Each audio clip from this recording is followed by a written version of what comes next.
Screenwriters be We're back. Here we are, episode 28. I have to look. There's so many. I can't hold it all in my brain. But 28 episodes. Welcome back, everybody. How are you? Great. We have a guest today. We love having a guest. Today's episode is actually called Silencing Your Inner Critic, and that'll be fun to get into. But first, let's introduce you to our wonderful panel of working screenwriters. Welcome to Nicole Jones-Dion. Hello. Hello. Do you have any big news that you want to share? Not since the last episode, no. It's just... You can just say I wish hi. I did. I wish something really exciting happened in the last 10 minutes. That would be awesome. Something did. You remembered something for me to tell everybody.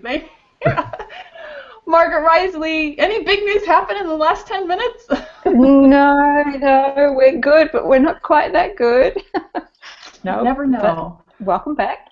Welcome back. Happy to see you again. Eric Ingram. Hi, man. Oh my God, you don't know what just happened in the last 10 minutes. Oh my God. I wish, I know. No, nothing's happened, but I'm so happy to see you all's lovely faces again. So let's go. 28, let's go. Let's do it. There you go, 28.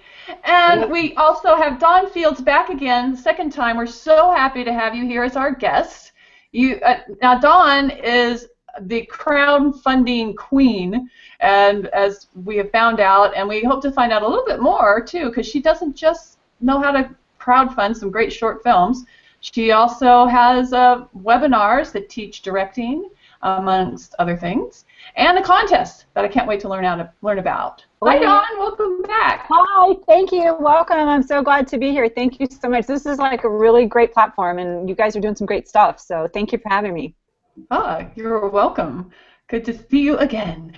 And I'm Ann Kimbrough, and the big news is actually, this is all our big news. We finally have our very first success from our show. We have one of our listeners, Barb LaPierre, got her very first screenwriting credit because of us. What?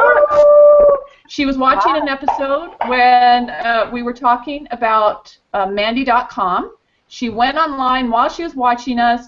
She found out about some jobs, and she applied for a job, and she got it. Now she's going to have her first screenwriting credit. Wow, Congratulations. Nice. Yay! Yes, standing O. And that 10% will be coming to who? No, we're just happy. Congratulations, Barb. No, that's great. Way to go. That is great. You know, that was I don't know if we really thought of that ever, like if people could learn something from this. That was the goal, right? Learn something from our experiences. But it's cool. It's very cool. Yeah, wow. Yeah, so that's good news. So our second good news is that we're going to help everybody figure out how to silence that inner critic. I mean, raise a hand. Anybody have an inner critic they'd like to talk about? Eric. I have 10. That's Two hands. I was going to say, can we raise 2 hands? Yes, you may. It's a problem, I think, for all writers, right? So let's talk about. Absolutely. Obviously, everyone understands the problem. You write, and then your brain tells you it's terrible. And what do you do to get past it? What do you do to keep writing every day? Margie, why don't you start? Well, I think first of all, the most important thing for me, anyway, is to get plot the story out pretty well first. You know, like get as much down as I possibly can, think about as much as I possibly can beforehand, figure out problems before I get too far. You know, don't write into a corner and then think, how the hell do I get out of this? So the first thing is that, you know, have the story down pat before I start. And then every so often you'll come to a point where, well, I do, come to a point where I think, oh, this isn't working. So I get up and I'll go for a walk. And just out there is the beach, and that's the best place for me, or the shower. Walk near the water or get underwater, and things clear up. You know, you have ideas, and I think it's it's as much about trusting that you will come up with a solution rather than getting bogged down and thinking, what do I do? What do I do? Eat chocolate, drink coffee, that sort of thing. That works. That works. They all work. Nicole? Yeah. Is yours about getting out of your way, or is it about just trying to figure out how to fix what's wrong? Yeah, I mean, sometimes it's a little of both. It's having confidence that you know your craft, you know your tools, you have the skills, and if you've done your homework, and like Margie says, if you've done like your outline and everything's where it needs to be, just have faith in that, have faith in your skills and your ability, and sometimes it's a little simple thing, like you're like, oh my god, this sucks, and then somebody like, well, all you have to do is fix this one thing, and it's like, oh, okay, so I don't need to throw the whole thing in the shredder, I just need to change this one little thing, and then it's instantly better. And I found, like, Margie likes walking on the beach. I think for me, where I kind of reach those cathartic moments is sitting in LA traffic. Rather than just a crowd rage, I just kind of go inward and mull about ideas and try to figure out new solutions. And yeah, it seems to be a more productive use of the time. Yeah. Since we spend so much of our lives in traffic, may as well put it here. That's a fact. Eric, you had two hands. Yeah, What are you doing? how deep do you want to get into this? Deep. We want some constructive advice. How to get out of your own criticism. Okay. Here, trust me, we could expound on each point I'm about to make, but for the show's sake, I'll just give you little bullets. Okay. First thing is you must find out who the critic is. That's first thing. Usually it could be your teacher. It could be your dad saying you could never write. And you got to get who is it first of all, and you must, for lack of a better word, kill it. Obviously not in real life, but I'm just saying in your head you must. Okay. Because what is happening is when you sit down to write, that is the noise that is in your head. You can't do this. You're not good. It's stupid. Why would you do that? Right? So your brain there's two sides of the brain. There's the creative side and then there's the analytical side. Writer's block is when you try to do both. You try to write and you try to create and analyze at the same time. Okay? So when that happens, what happens? Your brain gets locked, and then here comes the voice. See, I told you you couldn't do it. See, you see what happened? So, as everyone just said, if you outline what you're gonna do, if you write by the seat of your panther, a panther, say, your job is to go. Hit, fade in, and go, and do not stop and do not edit until you write the end. Okay. If you are a plotter, your job is not to make the story perfect. Just go. Then you don't give the critic time to speak. That's cool. End scene. Brilliant. I like that. And scene. Dawn, what can you add on to Eric's? Wow, that's a tough act to follow. Well, whenever I get into moments like that, it's kind of weird. I find that talking to somebody else really helps and it can be almost anybody, because I find just talking it over with somebody and hashing it out outside of my head makes the stuff come to me easier and quicker. Does that make any sense? Like, I'm still coming up with the ideas. I'm not relying on that other person necessarily, but just having those conversations somehow makes me figure it all out. Does that make sense? I agree. I use my husband for that all the time. Yeah. He says nothing, I say everything, and then I thank him and walk away. And somehow it helps. I don't understand it, but it works. It does. You need a good listener, or you need what's the Wilson from what's that Tom Hanks movie? Yeah, you need Wilson to talk to. Volleyball. You need good volleyball. That's all you need sometimes. Yeah, I agree. Your inner critic is. Well, we all have it, so first off, don't feel bad. We do, and you just need to get out of your way and play. Think of writing as play, and try all these wonderful ideas. I agree in going for a walk, exercise, cleaning if you feel the need, all of those things kind of help you to just break the habit of whatever you're doing in your mind so you can come back to it fresh. And maybe you'll release some of that background noise and be able to know where you should go next with your story, or fix what you aren't 100% happy about. Do you guys feel that?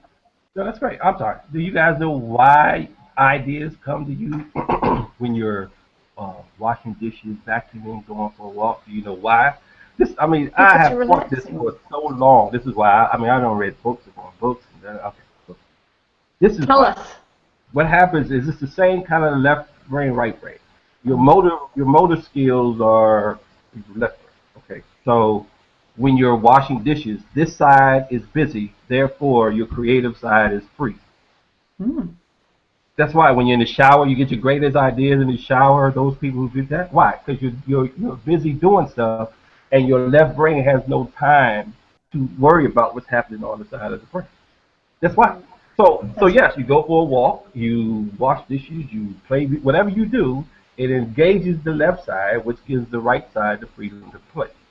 That's when ideas come. I read a lot of copywriters and advertising people who had to come up with great ideas, and they say all my stuff comes in the shower, and then they broke down the science of that's why. So whenever you get locked, get moving.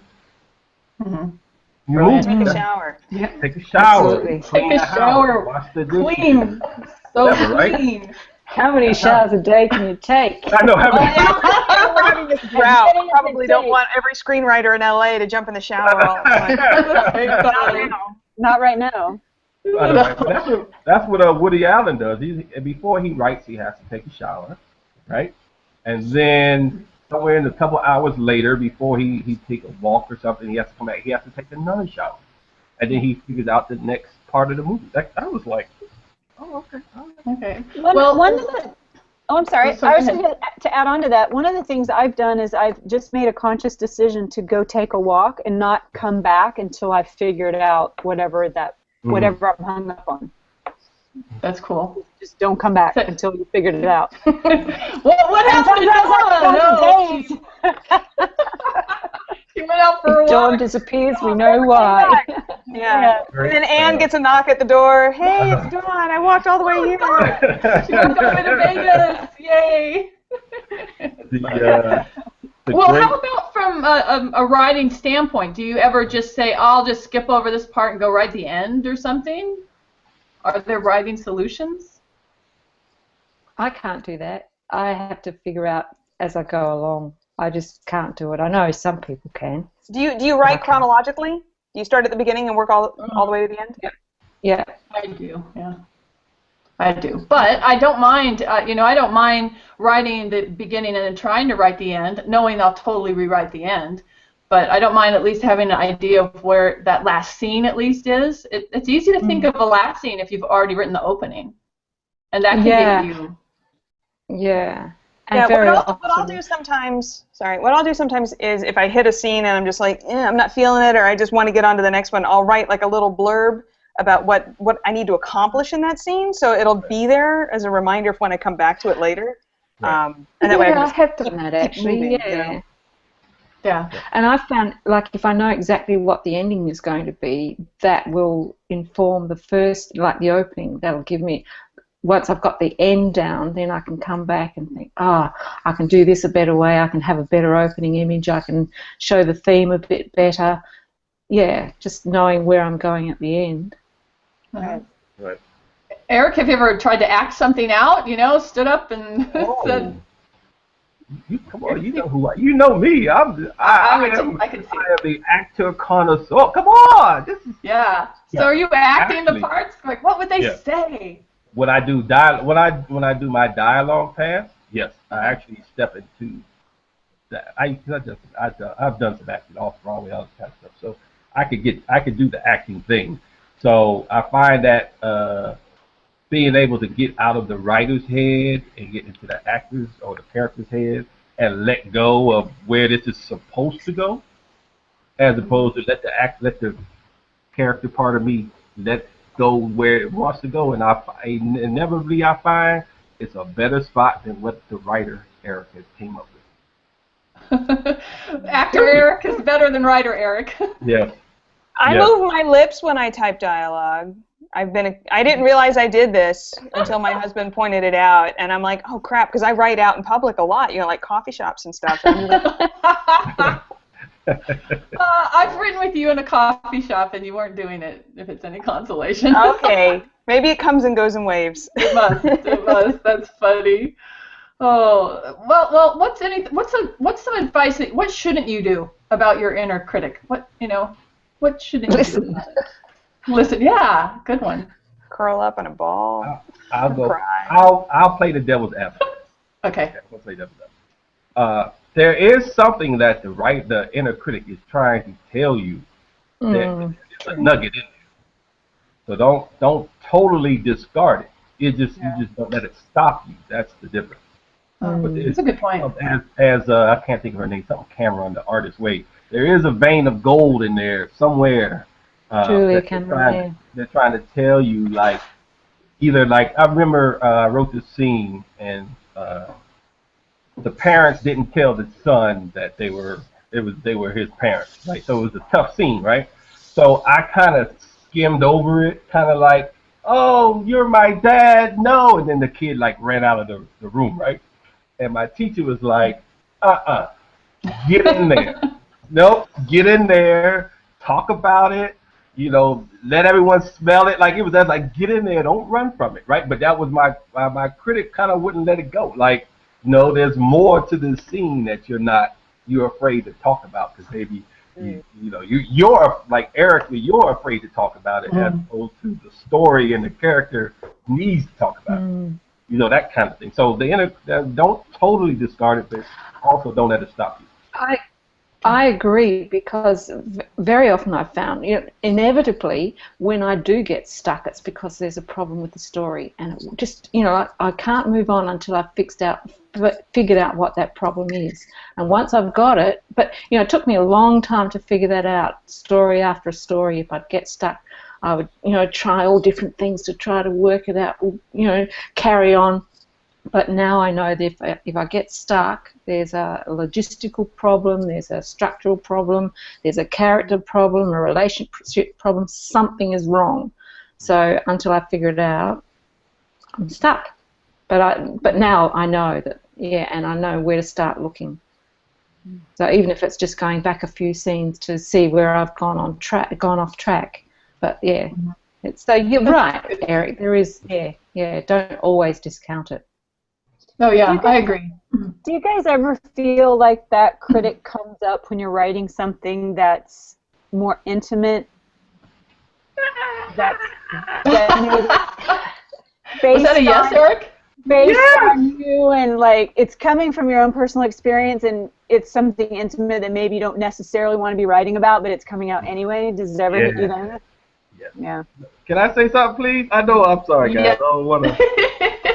But this is my top. Like I said, I did motivational speaking. Like, this kind of stuff this is where I'm at. Like, this is my vein of gold. Like, helping people go into the darkness, because that's where the gold is. Like, you can't be afraid to go in there and get it. Like, so this is my personal thing. But yes, Dawn hit it right on the head. Usually, every story you're writing is about you. Mm-hmm. I don't care if it's action. Just because you're not you wouldn't jump out of a building. That doesn't mean that's not what the story's about. The story is about, I'm having a rough time in my marriage and I can't. I'm trying to become this person, but I can't get rid of the old person. And like, you're really writing about you. That's what this whole writing. That's why writing is a gift. Everyone can't put into words the transformation that they need to go through. This is a life thing. Like, you are correcting yourself in your movies. Mm-hmm. You are helping, you are giving yourself strength from the movies you write. This is my thing, y'all. I'm sorry. This is your thing. I agree. That's brilliant. This is my thing. Every story is about you. Now Eric's got me wondering what's wrong with me. Oh no. Well, it's not about you being in a horror story, though. It's No, because apparently Nicole wants to kill a lot of people, make a lot of and the world is so lucky. I just kill virtual people on paper. Exactly. Yeah. We benefit from you and enjoy your killing. vicariously. But how else would you get that emotion out that you're unhappy with the world? How else would you get it out? Legally. I'd hate to see it. Yeah, legally. I'm afraid too. I don't know. Lock up small animals. There's a lot of truth there. Great. Well, guys, I think that should help everybody out there and us with our own inner critic. Start working on that one a little bit more. In lieu of a game today, here's my big transition. We want to find out a little bit more about our guest, Don Fields, because not only we'd like to know more about your background, but I want you to get into Palm Street Films, why you started your own company, and what cool thing is going on right now. Hint, hint, the contest. If Dawn has, she's we're breaking up a little bit. Oh, sorry. Yes. So tell us about Palm Street Films. And me. Well, I'll do the Reader's Digest version. I started in the film business in Atlanta in the early '90s, working on all the big budget films that were coming through the South. So I really learned filmmaking hands-on from the ground up, literally. I started out as a production assistant working on all those big budget films. Kind of started working my way up to production manager on some smaller format things. I AD'd a lot and worked my way up through those departments. And then in 2000, just decided to make the move out to LA, and that's kind of when I created my own production company, Palm Street Films. And you know, I worked for another company when I first moved here, and that was a good news, bad news kind of situation.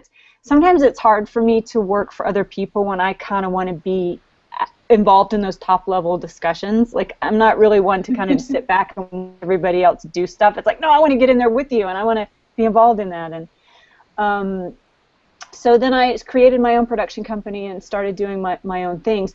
I was actually in development on a Christmas script for many years, and oddly enough, a couple of documentaries that were personal stories that I wanted to tell. And I somehow managed to burn through a lot of years doing that stuff. And so I've been here since 2000, but it wasn't until 2013 that I finally just said, oh my God, I'm tired of all this development and blah, blah, blah. I just want to shoot something.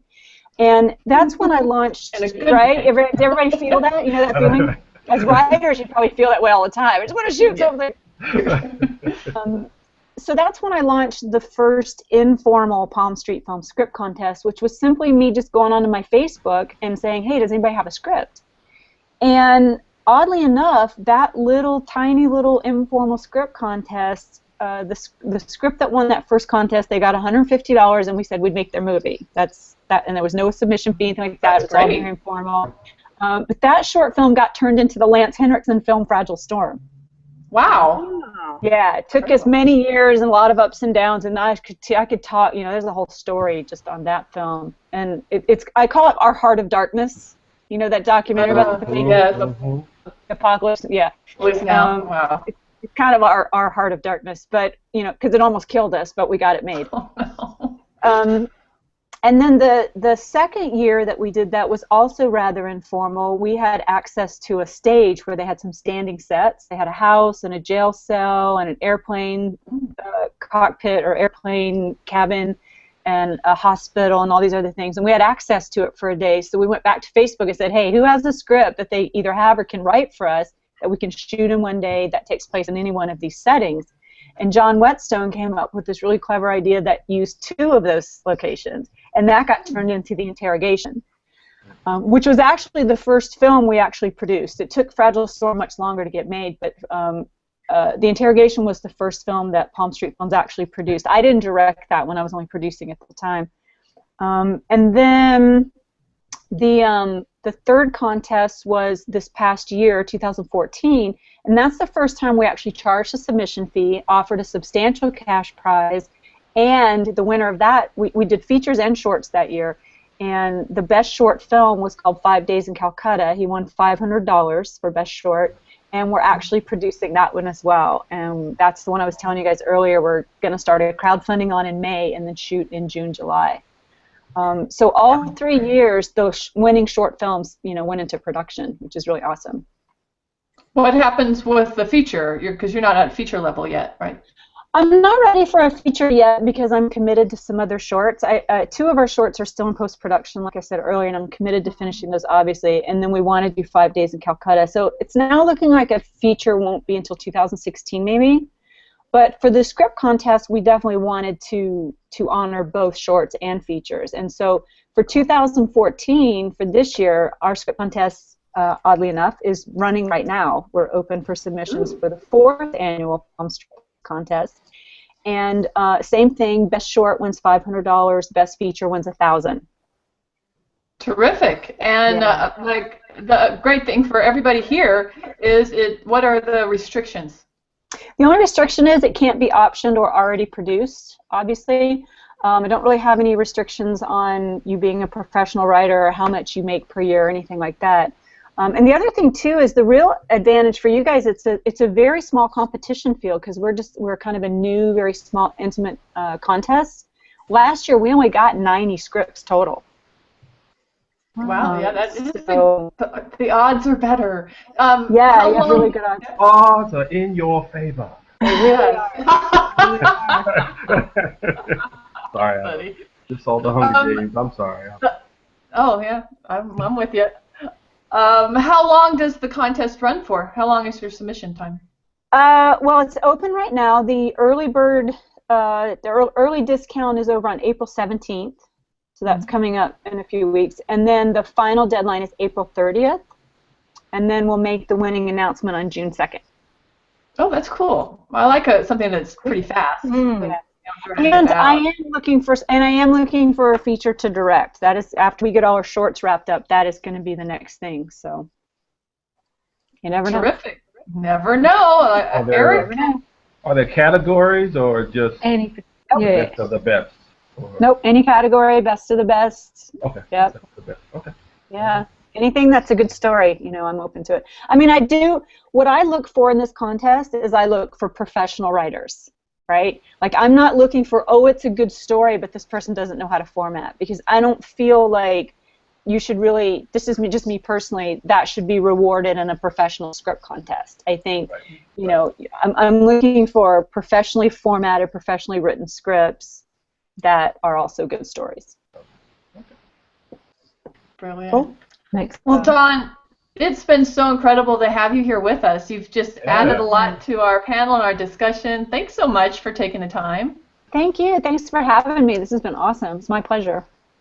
You're welcome. You're very welcome. You're our second guest. I mean, so you're already in an elite group. Yes. And guys, we've come to the end of another show. Woo! They go so fast. They're like M&Ms. You just need more and more. Remember when we first started? Remember when we first started? It was like, oh my God, can we make it through? Oh my gosh.